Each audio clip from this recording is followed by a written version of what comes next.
ba sauki malam ba sauki.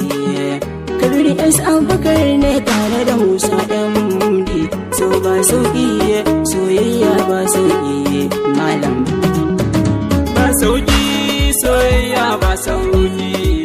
Ne sanya farin ciki so wata rana ya saka kai ba sauki soyayya ba sauki. Ne sanya farin ciki so wata rana ya sa ayo kunci.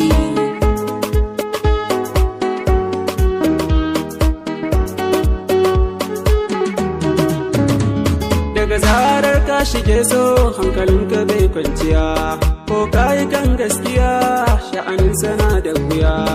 Ka faɗa yaudara ko kuma kai rashi bai daya. Shawara game so mun bata lokaci ne. So idan yayi nisa walla kiran ka ji da kunne dubun mulki kudi. Shi so shi sarki ne so.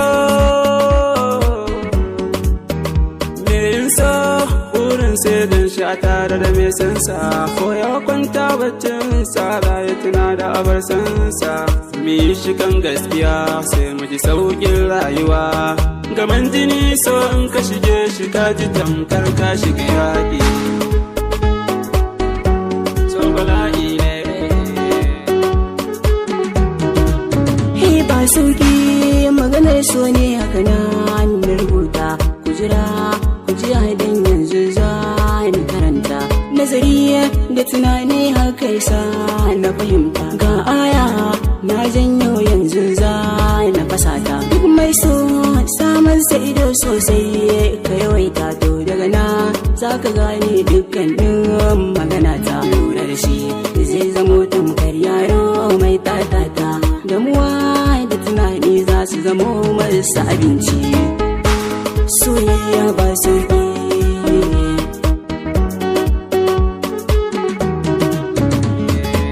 muradina ke ce cikin raina. An shaida babu yan fagen ƙauna. Burina kawai na ganki ɗakina. Abbanta ya ce DJ Koko ne zaɓinsa. Ya bada auren da DJ Koko ya zama surkinsa. Kamar wasa Koko ya yi min casa. Duk da ina cikin zulumi 'yan sanda sun ka kama ni. Zargina wai suke na hana ta zaman aure ni. Na sha wuya silar sofin ji ba sauki.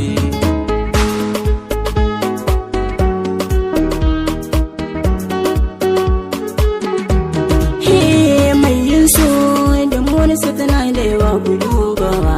Shi kullum lamura nasa samsam ba a ganewa. Yau a farin ciki gobe bakin ciki za ya nunawa. Tashi da fargaba tsoron sabon sankara kwacewa. So ruwan zuma ne ko ruwan guba, wanne za mu zaɓa kan mu mami jazzaba. Kabir S Abubakar bance so sam kada ayyuba. Zai sanya farin ciki amma wata rana ya sa ayo kunci.